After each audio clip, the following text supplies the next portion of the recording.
다음 주 오후 2시에 다음 주일 오후 2시에 해피 프로포즈, 내 영혼의 VIP 이런 분들이 우리 교회 오기를 바라고, 우리 교회 역사상 처음으로 저 만나올에서 완전 세팅 다 해가지고서 그렇게 해서 한번 제대로 한번 섬겨주려고 그러는데, 어떻게 한번 구경이라도 와보실래요? 광고에 나가 있습니다. 각 선교회별로 할 거예요. 선교회별로 자리도 만들어 놓을 거예요. 선교회별로 다 그렇게 축복하고 함께 초청하고 하는 선교회별로 자리를 만드는데, 여러분 인원 파악을 이제 사무실에 그렇게 할 거예요. 그렇게 해야지 여러 가지가 잘 준비가 될 거 아니겠어요? 의자도 그렇고. 제일 많이 동원되는, 영혼의 VIP가 제일 많이 동원되는 선교회는, 제가 우리 사역자들한테 그랬어요. 해외여행 상품권을 드릴 수 있다. 얼마든지 드릴 수 있다. 비용은 자기 부담으로. 여러분 얼마든지 드릴 수 있어요. 얼마든지. 그런데요, 그렇게 하면서 왜? 그 영혼이 이 땅을 밟고 가기를 소망하면서, 그래서 우리 교회 안에 행복함이 전달되기를 소망하면서. 할렐루야. 빨간 티셔츠도 입고 저 뭐 다 그랬잖아요. 그래서 선물도 미리 이번 선물을 우리 사역자들하고 상의를 한 게 여러 가지가 있었는데, 내가 오늘 딱 그 생각이 났어. 비도 요새 자주 오고 그러는데 오래간만에 아주 살 14개짜리 우산 살 14개짜리면 따뜻하거든요. 그거 빨간색으로 다 하자고. 빨간색으로. 요새 그래서 거기다가 문구를 이렇게 적으라고 했어요. 밥 잘 사는 하늘빛 교회. 밥 잘 사는 하늘빛 교회. 그렇게 거기다 적으라고 그랬어요. 뭔 소리인지 여기는 아무도 몰라. 그래도 요새는 빨간 우산 들고 가면 저게 뭔 우산인지를 알 거예요. 여러분, 비도 오니까 아니 어떻게 빨간 우산을 들고 다녀? 무지개도 들고 다녔는데 빨간 우산 못 들고 다니겠어요? 여러분, 하나님 은혜가 우리 가운데 이렇게 빨갛게 내려지기를 소망하면서, 저는요 일부 예배 때는 어린이들과 초등학교 어린이들과 같이 이렇게 똑같은 형태로 드렸는데, 여러분 천국의 모양이 뭐라고 생각하세요? 천국을 어떻게 경험할까 생각하세요? 천국 가면 다 나이대로 앉아있고 또 그냥 이렇게 앉아있고 저렇게. 아니요, 사실은 그런 연습도 세대 통합 예배로 그렇게 하는 건데, 우리 교회에서는 또 이렇게 이 성령 강림 주일에 하루 종일 예배 드리면서 이렇게라도 한번 해보는 거. 이미 헤븐리 터치 저녁마다 기도회 하면서 여러분 하늘문이 열리는 것을 다 경험해요. 또 우리들의 각각 부르심에 응답하고 나왔었어요. 오늘은 축제, 오늘은 문을 열어주시는 날이니까 무조건 오늘은 축제예요. 성령 안에서 축제. 할렐루야. 하나님 아버지의 마음에 더 연결되는 축제. 여러분 저를 따라서 해보세요. 성령으로 알게 되는 아버지 사랑. 갈라디아서 4장 6절 한 구절이에요. 한 구절. 갈라디아서 4장 6절. 자, 읽어보세요. 시작. 너희가 아들임으로 하나님이 그 아들의 영을 우리 마음 가운데 보내사 아빠 아버지라 부르게 하셨느니라. 다시 한번 해봅시다. 너희가 아들임으로 하나님이 그 아들의 영을 우리 마음 가운데 보내사 아빠 아버지라 부르게 하셨느니라. 아멘. 제가 설교를 준비하면서 이 하나님 아버지의 마음, 왜 성령을 보내시려고 하셨을까? 그런데요, 성령을 보내시려고 하셨을 때 한 가지가 성경 구절, 이 하나님의 마음이 딱 적혀요. 고아처럼 내버려 두지 아니하고, 우리를 마귀한테 팔려가는 것, 우리들이 마귀 가운데 고통받는 것, 그거 견딜 수가 없으셔서 안 된다, 너희들은 내가 안 된다. 예수님 보내셔서 그 길을 알려주신 거예요. 십자가에 달려 죽게 하시고, 그 십자가 보혈의 길을 갈 때 마귀에게 팔려가는 인생이 아니라, 세상에 팔려가는 인생이 아니라 하나님 앞에서 제대로 일어날 수 있는 인생, 하늘문을 열고 갈 수 있는 인생으로 인도하시기 위해서 예수님을 보내셨단 말이에요. 근데 예수님이 십자가에서 죽으셨어요. 안 보여. 이제 하늘나라로 올라가셨어. 하나님께서, 하나님의 마음이 뭐예요? 아빠 아버지, 너희를 고아처럼 내버려 두지 않겠다. 내가 너희들 마귀에게 팔려가는 것을 내가 눈뜨고 볼 수가 없다. 그게 하나님 아버지 마음이에요. 나 이 설교를 준비하면서 한 이야기를 읽게 됐어요. 한 이야기를 읽게 되면서 난 이게 너무너무 공감이, 하나님 아버지의 마음이 그냥 라디오에서 들려진 얘기로 끝나지 않아요.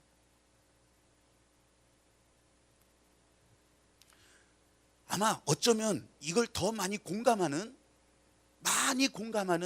그런 저의 가족사가 있어서 그럴지 모르겠어요.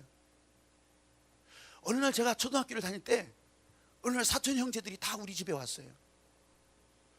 큰아버지가 돌아가시고 그렇게 하면서 그러면 또 뭐 가시고 그렇게 하면서 이 사촌 나와 내 나이 밑에 동생들하고 다 왔어요. 갑자기 우리는 대식구가 됐고 우리 철이 없었죠. 좋기만 했지 뭐. 근데 그게 어른들한테는 얼마나 아픔이었을까? 그게 얼마나 짐이었을까?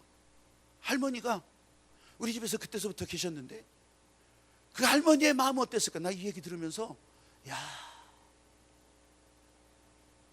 너무너무 많은 부분이 공감도 됐지만 하나님의 마음이 설교를 준비하는 목사로서 많이 연결이 됐어요. 여러분들도 한번 들으면서 오늘은 이게 설교예요. 이게 하나님 아버지의 마음. 이거 MBC 라디오 여성시대라고 하는 곳에서 이렇게 막 읽혀지고 들려졌던 얘기 가운데 이게 탑이에요. 탑. 이게 교통사고로 아버지를 잃고 어머니도 아버지가 남기신 빚을 갚기 위해서 서울로 떠나버렸어요. 5살이던 이 투고자와 그 다음에 3살이던 남동생, 시골에 계시던 할머니 손에 맡겨집니다. 사람이라면 누구나 다 어린 시절이 기억이 있는데 이 사람에게 있어서는 제일 먼저 기억나는 시절이 그때고, 근데 유감스럽게도 제일 아픈 기억으로 머리에 남는 거예요. 도시 생활을 하고 있던 친척들이 집으로 다 옵니다. 왜냐하면 이 사람과 자기 동생 문제를 상의하려고. 그렇게 하면서 막 목소리도 커지고 막 그 어른들이 뭐 이게 같이 막 원성을 높이고 그렇게 하는 일에 기억이 나겠습니까? 근데 그 분위기는 기억이 나는 거예요. 할머니는 계속해서 안 된다. 친척들은 사는 게 힘들어서 도와줄 수가 없어요. 그렇게 하면서 날이 밝았어요. 큰아버지가 이 사람과 동생에게 새 옷을 입히고 새 신발을 신겨주고 그렇게 하면서 좋은 곳에 가게 된다고 그렇게 말하면서 데리고 나서려고 합니다. 할머니가 그때도 안 된다. 근데 친척들 누구 하나 말리는 사람 없어요. 따라 나오는 사람 없어. 근데 할머니는 다른 거예요. 버선발로 마당을 뛰어나오면서 이 남매를 끌어안고 안 된다. 절대로 못 보낸다. 고아원에도 못 보내고 아들 없는 집에도 못 보내고 나는 절대로 못 보낸다. 죽은 내 아들 불쌍해서 이것들 못 보낸다. 니들한테 10원 한 장 도와달라고 안 할 테니까 보내지 마라. 내가 키울게. 할머니는 그렇게 말씀하시면서 목 놓아서 울었습니다. 그날 그 할머니가 아니었다면 이 남매가 지금의 이야기도 할 수 없었을 거고 그 남매가 아마 어디론가 다 나뉘어졌을 거예요. 근데 이 남매는 고아원에 가지 않은 것만으로도, 아들 없는 집에 가지 않은 것만으로도 할머니한테 평생 갚지 못할 은혜가 있다고 하는 걸 모르죠. 어떻게 알겠어요? 그게 얼마나 큰 은혜였는지 그때는 모르는 거예요. 철이 들 무렵에서야 그것이 얼마나 큰 은혜였는지 알게 되는 거예요. 할머니는 친척들한테 진짜 10원 한 푼 안 받았어요. 그리고 이 남매를 기릅니다. 하루도 거르지 않고 남의 집 일을 해야 품삯을 받아서 생활을 할 수가 있어요. 할머니가 이 남매를 키우기 위해서 얼마나 고생을 했는지, 얼마나 스스로 억척스러워져야 되는지 이 남매는 어려서 모르죠. 새 옷 한 벌 없이 남의 옷 계속 얻어 입어야 되고, 다른 아이들처럼 학용품도 얻어 써야 되고, 마음 놓고 과자 한 번 사 먹지도 못하고. 근데 그게 불만이요. 소풍 갈 때 1,000원 한 장 가지고 갈 수도 없고, 김밥 한 번 제대로 싸본 적도 없고, 그게 불만이에요.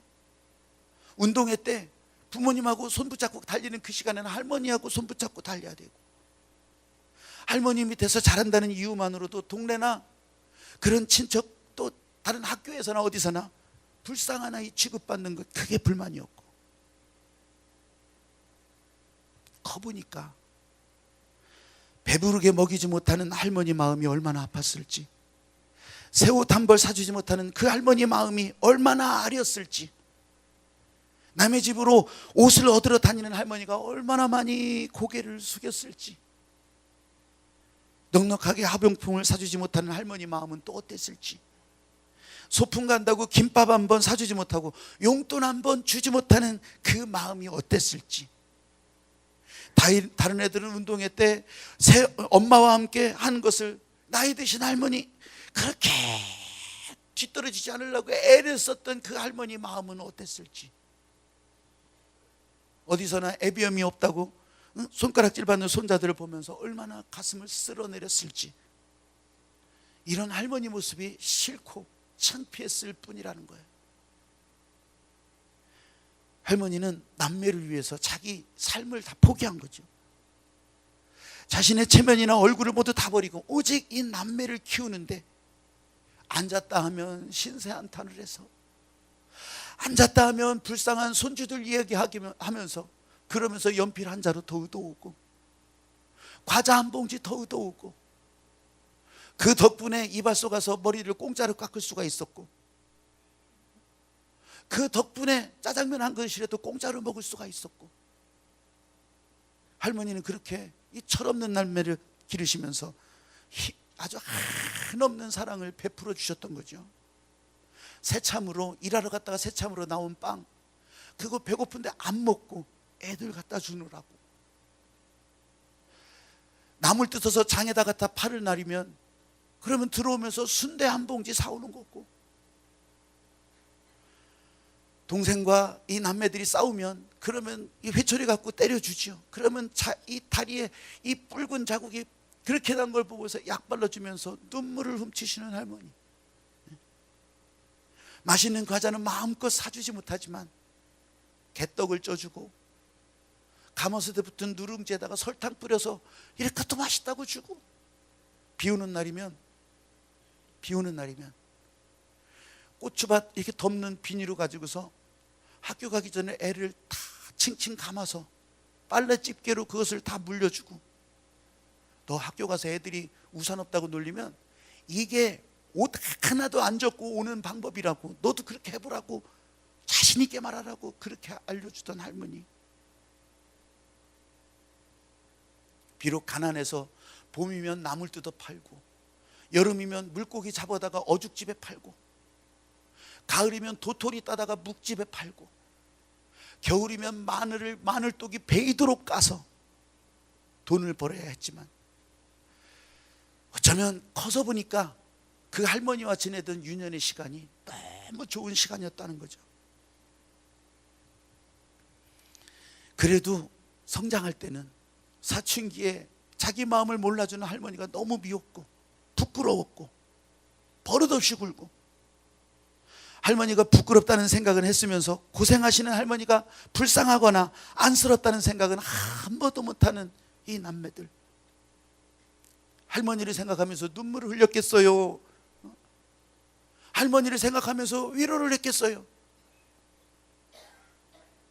할머니가 이 남매의 욕구를 충족해주고 싶지 않아서 그런 것이 아니라, 사춘기에 이 남매를 이해하지 못했던 것이 아니라, 현실이 그럴 수밖에 없어서, 이 남매가 아니었으면 편하게 사셨을 할머니가 손자들을 떠맡은 죄로 내가 너희들한테 10원 한 장 구하지 않겠다, 그래서 불쌍하게 사실 수밖에 없었던 그 할머니, 나중에 철이 들어서야 알게 됐다는 거죠. 이 남매가 학교를 지나갑니다. 시골에서 중학교 나와서 이제 예산과 천안으로 고등학교, 상고를 들어가고 인문고등학교를 들어가고 자취생활을 합니다. 주말마다 집에 오지요.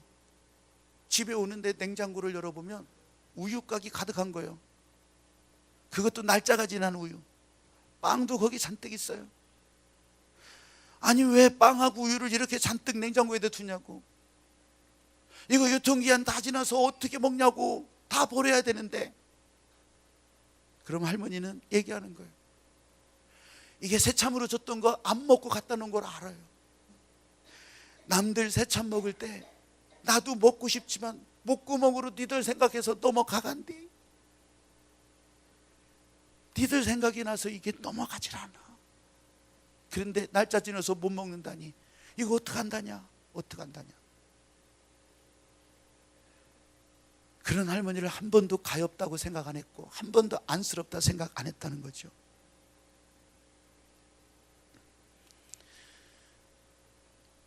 그러면서 나이가 들어가면서 이 할머니가 너무 불쌍해 보일 수가 없더라는 거예요. 저 가슴 속에서 뜨거운 것이 막 올려오는데 아마 그때가 철이 들어가는 무렵이었을 거랍니다. 한 번은 자취하는데 김치와 쌀을 갖다 주시려고 온다는 거죠.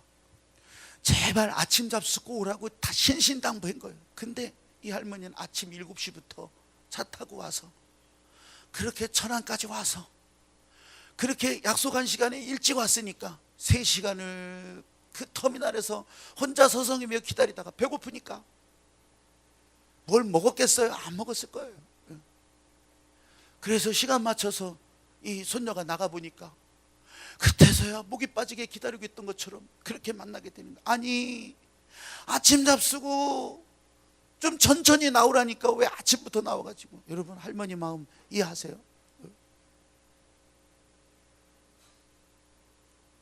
화가 난 손녀딸 눈에 어떤 모습일까? 그 눈치를 살피면서 가방을 열었습니다. 할머니가 갖고 온 가방 안에는 김치통 2개가 들어있어요. 근데 김치통이 이게 뚜껑에서 새잖아요. 밀폐된, 옛날에 무슨 밀폐된 용기가 있어요. 그래서 가방 안에 빨간 김치 국물이 가득한 거예요. 아, 할머니 때문에 미치겠네 진짜. 김치만 비닐봉지에 싸갖고 오라니까. 가방에다가 김치통을 가지고 오면 국물이 안 넘친대. 할머니는 금세 얼굴이 붉어지십니다. 이를 어쩔까? 국물이 다 새서 못 들고 가겠다. 내가 얼른 슈퍼 가서 비닐봉지 갖고 올게. 기다려라. 그러면서 슈퍼에 가서 비닐봉지를 얻어오십니다. 김치통을 비닐봉지 안에 집어넣고 묶으면서 말씀하십니다. 가시네들이 지들은 김치 안 먹고 사나? 노인네가 버스 안에서 김치 냄새 좀 풍격거리서니 그렇게 무안을 줘? 할머니 그 말을 듣는 순간 차 안에서 다른 사람들의 눈치를 받아가면서 안절부절 하셨을 할머니 모습이 떠오르는 거예요. 가슴이 비어집니다.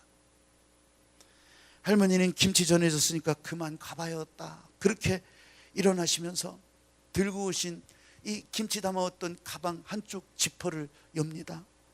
그 안쪽에서 지퍼를 열고 꼬깃꼬깃 접은 10,000원짜리 2장을 이 손녀 손에 쥐어주는 거예요. 할머니께서 건네주신 이 10,000원짜리에도 김치 국물이 배서 빨갛게 김치 국물이 뚝뚝 떨어지는데 할머니 앞에서 울고 싶질 않아서 얼른 표 사가지고서 할머니 배웅해드리고 그날 자취방으로 돌아오는 시내버스 안에서 그렇게 10,000원짜리 2장을 보면서 소리를 내서 울었다는 거예요. 그걸 손에 꽉 쥐고 고등학교 졸업 후에 무역회사에서 취직한 이 사람은 돈을 벌게 됩니다. 이제 할머니를 호강시켜 드릴 수 있어서 너무 좋았다고 가슴이 벅찼습니다. 할머니가 아프시다고 하면 좋은 약을 사서 보내드려요. 할머니 생신이 다가오면 친구분들과 식사 한번 잘 하시라고 돈도 보내드려. 또 주말에 시골에 갈 때면 할머니와 함께 장터 구경도 나가.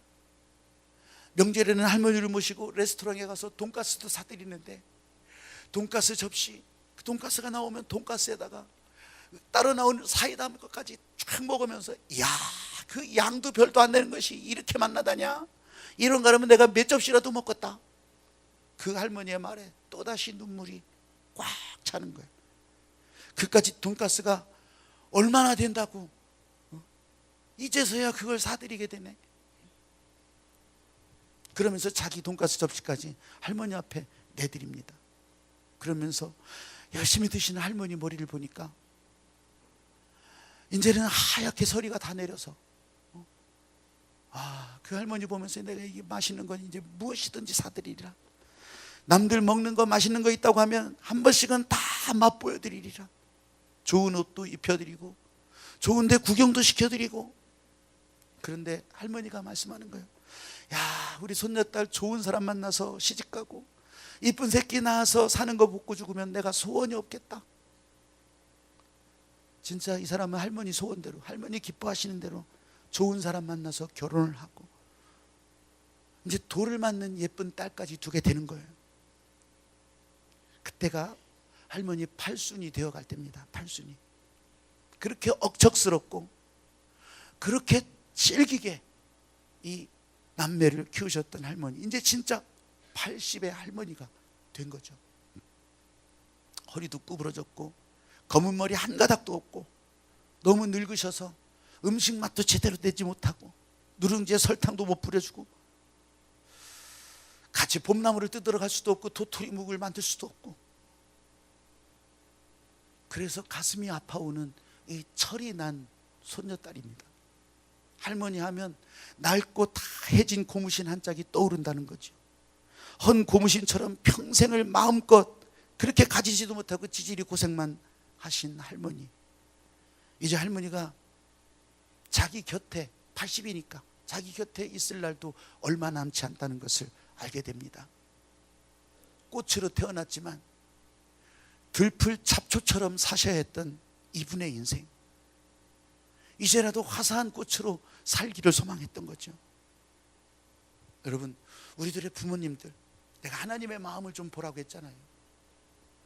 높고 높은 보좌를 버리시고 이 땅에 오신 예수님, 그렇게 안 하셔도 될 텐데 하나님이 지으신 이 사람들, 저와 여러분을 마귀에게 내줄 수가 없어서 이 땅에 오셔서 십자가에서 죽으시는 그 길을 기꺼이 가시고 우리를 그냥 내버려 두지 아니하시고 성령을 보내셔서, 오늘 성령 강림 주일이 그런 주일이에요. 성령을 보내셔서 여러분 달달달달 볶으라고 하는 것이 아니라 성령과 함께 세상 끝날까지 고아처럼 버려두지 않고 너희를 붙들고 가리라. 이 하나님의 마음이, 난 이 이야기를 들으면서, 이 이야기를 읽으면서 너무너무 공감이 됐어요. 공감이 됐어요. 여러분, 이건 그냥 들려진 이야기가 아니라 하나님의 마음이에요. 하나님의 마음. 저도 하나님의 마음을 제대로 알지 못해서 늘 말씀하시는 것을 들으려고 하는데, 어떤 때는 이 사람의 이야기, 오늘 오후 2시에 장동근 목사님이 두 자매 이야기를 할 거예요. 직접 와요. 그 자매들이 두 자매 이야기를 하는데, 진짜 어떻게 이렇게 살 수 있었을까? 그런 자매들이 예수님 때문에, 이 사람들이 무슨 이 슈퍼모델 됐다는 얘기가 아니에요. 그 예수님의 사랑 때문에 살게 된 것을 감사하고 그 얘기를 이제 해드릴 거예요. 여러분, 하나님의 마음이 그렇게도 들려지더라고. 십자가 전시회를 제가 이 목양실에 들락날락 하면서 이렇게 보면서 계속 보던 건데 또 새롭게 보여요. 거기에 담겨진 성경 구절을 읽어보니까 또 새롭게 보여요. 하나님의 마음이 여러분들에게는 어떻게 전달돼요? 성경을 읽을 때 하나님의 마음이 툭툭 튀어나오던가요? 여러분, 한 사람이 라디오 여성시대에 투고한 내용이지만 나는 하나님의 마음이 그렇게 느껴지는 거예요. 여러분에게 구원의 감격이 사라졌습니까? 하나님으로 살고자 하는 그 기대가 사라졌습니까? 영혼 구원하려고 하는 그 감격과 은혜가 사라졌습니까? 신앙생활에 기쁨이 없어졌어요? 여러분, 가정의 생기가 사라지고 내 인생의 행복이라고 하는 글자가 흐려지고 있습니까? 성경을 읽는데, 말씀을 읽는데, 기도를 하는데 아무 응답이 없어서 조용한 것만 같아요? 실망하지 마세요. 바람은 계속 불고 있어요. 여러분을 향한 하나님의 성령의 바람은 계속 불고 있었다는 거예요. 지금도 불고 계시고, 그래서 하늘 문을 열어주시는 거예요. 한 번도 여러분을 떠난 적 없고 한 번도 여러분을 내팽개치지 않으시고, 하나님 아버지는 아빠 아버지, 우리를 마귀에게 내어주실 수가 없어서 십자가의 보혈로 우리를 보혈의 옷을 입게 하시고, 성령을 보내셔서 성령 안에서 보호받게 하시고, 성령님으로 인하여서 세상을 다스릴 수 있도록 만들어주시고, 근데 우리는 그걸 개떡으로 알아요. 그걸 창피하게 여겨요. 아이, 내버려둬서 사는데, 내버려둬서 사는데 왜 이렇게 이름을 불러대고 축복하고, 왜 그렇게 전화했었고, 왜 이렇게 오라 했었고, 왜 그러는지 모르겠다고 짜증을 내기도 하고, 내가 잘나서 그런 줄 알고, 내가 알아서 하겠다고 하고. 오늘도 하나님께서 우리를 마귀에게 그냥 던져버리면, 마귀의 공격에 그냥 내버려두면 우리는 어떻게 될 것 같아요? 그걸 모르고 우리는 그냥 나 잘났다고. 제가 성령을 보내신 하나님의 마음에 집중하다 보니까 이렇게 이야기를 읽으면서도 하나님의 마음이 다 나눠지게 되는 거예요. 제가 목회하면서 우리 교회에서 만나는, 적어도 우리 교회에서 만나는 사람들, 하나님 은혜에서 같이 말씀을 나누고 축복하는 이 사람들은 절대로 마귀에게 팔려가지 않게 하겠다. 우리 교회 오는 아이들, 우리 교회에서 자라는 아이들은 진짜 최고의 인생같이 붙들고 이 하나님의 축복의 세대로 자라날 수 있도록 그렇게 해줘야 되겠다. 그렇게 목시게, 그렇게 땀 흘리면서 하지 않아도 될 텐데, 난 그 마음으로 우리 사역자들은 그런 마음으로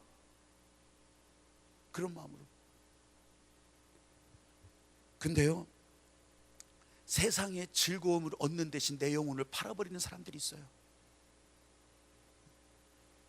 돈 버는 것이 사명이죠. 행복한 사명으로 중요한데 돈 버는 것에만 다 내던지고 영혼을 팔아버려요. 내가 이만큼 더 가지는 것에 기꺼이 내 영혼을 내주는 거예요.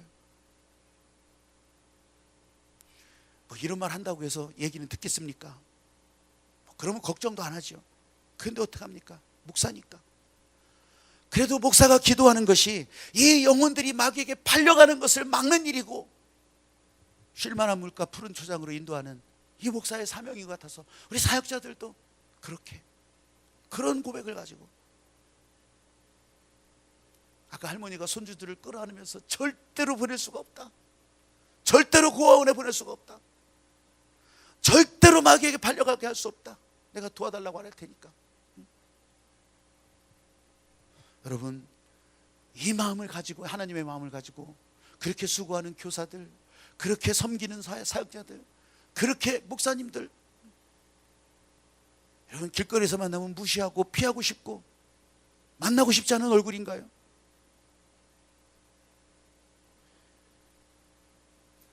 이 할머니의 희생으로 성장한 다음에 철이 들고 나서야 할머니의 마음을 알고, 이 할머니를 사랑하고 섬기는 마음으로 할머니가 기뻐하고 좋아하는 것을 어떻게 할 수 있을까?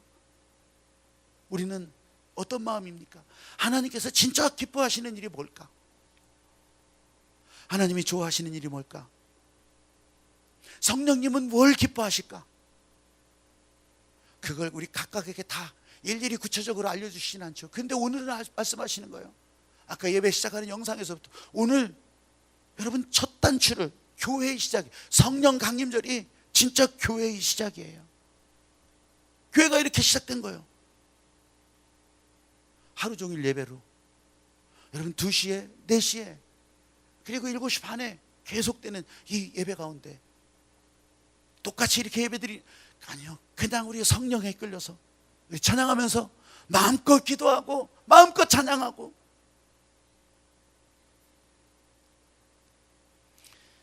하나님을 기쁘시게 하는, 아빠 아버지를 기쁘시게 할 수 있는 그런 일에 우리들이 함께 해야 되는 거 아니겠습니까? 옛날 마가다락방에 불었던 그 성령의 바람이 오늘도 이 자리에 불고 있습니다. 하루 종일 성도들이 모이는 자리마다, 부르짖는 자리마다 성령의 바람이 계속 불어갑니다. 여러분, 바람 부는 곳을 향해서 방향을 맞추고, 우리 채널을 맞추고, 차가웠던 마음은 불같이 일어나게 하시고, 구경꾼이었던 마음은 아주 그냥 진짜 천리마처럼 달려갈 수 있게 하시고, 하나님의 부르심 속으로 기뻐하면서 달려갈 수 있는 그런 믿음의 성도들이 되기를 주의 이름으로 축복합니다. 세상 헛된 것에 속고, 세상 때문에 피곤해하고, 그런 세상에 속아서 우리는 세상을 다스리는 사람들로 살아야 되는데, 세상을 다스리지 않고 교회를 쉬어요. 세상에 대해서 이기지 못하고 은혜를 쉬어버려요. 오늘 성령 강림주일, 하나님의 성령이 여러분과 함께 하려고 할 때, 여러분을 향한 이 주님의 붙드심, 여러분을 향한 주님의 은혜, 여러분을 향한 주님의 돌보심, 여러분, 이게 교회의 다음 세대들에게도 계속 흘러가고 있다고 하는 사실을 여러분도 그렇게 믿으면서 우리 교회 안에서 이 행복한 성령 축제, 여러분 기쁜 마음으로 함께 할 수 있게 되기를 주의 이름으로 축복합니다. 아멘. 오늘 이 아버지 하나님의 마음을 가득 담아서, 여러분이 교회에 오신 이유가 이 행복한 아버지 하나님의 마음에 있구나. 난 그걸 다 갚을 수도 없는데, 어떻게 할 수도 없는데, 여러분 다른 것, 가까이 있는 것이, 주님 앞에 가까이 있는 것이, 오늘 이 자리가 하늘나라로 바뀌어도 여러분이 그 자리가 되는 거예요. 여러분, 이 아버지의 마음을 생각하면서 오늘 찬양하는 가운데 다시 기도하기를 바랍니다. 이 하나님 아버지의 마음을 생각하면서 같이 기도하기를 바라요. 찬양하는 가운데